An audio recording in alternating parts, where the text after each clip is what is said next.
चलू चले छी अपन गांव के चौक पर, पूरा वीडियो देखू, बहुत आनंद आयत। और हम सब जतौ बैसे छी ओतौ अहाँ सबके लऽ चले छी। अहाँ के गांव घर के चौक के अगर कतबो अगर थाकि कऽ भरि दिन कतबो खटि कऽ आयब, अगर गांव घर के चौक पर अगर थोड़े काल बैस जायब तऽ अहाँके बड़ा आनंद अबै छै, सबटा टेंशन मिटा जायत। अच्छा अहूँ सबके सुनबै छी गांव घर के चौक के आनंद। सतन माइक से पूछियो या कहता कहियो तू सब कहियो अहूँ मने कहियो कहियो दोस्त सब उकासी करऽ काल में खोखी भ जाय छन हमरा कक्का के पवन का बुझलियै ने। कहै छियनि से सुनते ने छथिन। बजलहुँ तऽ बजक कर, नहीं यदि चुप रहलहुँ तऽ लोक कहैया गोंगा छै। ठीके कहै छियै। गप इएह छै, आर की रहतै गप। तहन एहि सरका चौक चौराहा एकटा ई केहन गप केलखिन है से कहि दै छी। एकटा शास्त्री जी रहथिन, एक नंबर के गवैया। तऽ हुनका जहन धिया पुता सब कहन बाबा कक्का कनी एकटा गीत कहियौ, तऽ ओकरा मारि कऽ भगा देथिन, हे भाग गीत सुनै छथि। तऽ चारि गोटा में जे हुनका कहन जे कने किछु कहियौ बाबा, तऽ ओ किन्नो ने कहितथिन। आ देखतियनि असगरे घर बंद क के खिड़की के बार लगा क आ तहन ओइमे सारे गम पधनी आ निधप मगरे सा क रहल छथि।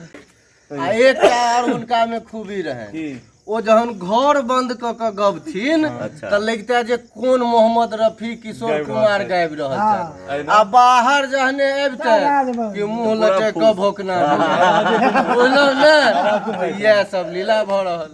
आवाजे गुम भऽ जाइ छनि, आवाजे गुम भऽ जाइ छै। तऽ सएह छथि, कहै छियनि तहन से जे दू शब्द कहियौ तऽ आब चुप भऽ गेला। एना कहता, हाँ एना कहता आ एना बजैत रहता।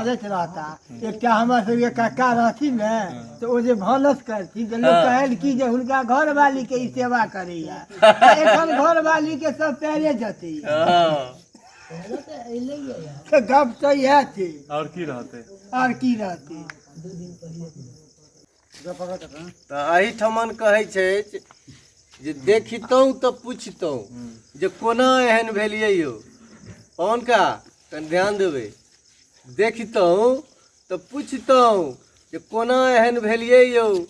कहै छलियै आयब आयब कोना बिसरि गेलियै यौ। एहन ठकहरबा सँ प्रीते बेकार केलहुँ, जतियो गमेलहुँ स्वादो ने पेलहुँ। जोरू जतेक जोड़ी, जोरू जतेक जोड़ी सिकरी तऽ पैघ होइ छै, आ पहिरू जतेक कंगना खनकैब कला होइ छै। तऽ रमका देता बमका देता छमका देता, रमका देता बमका देता छमका देता, आ बाट चलैत बटोही के ठमका लेता।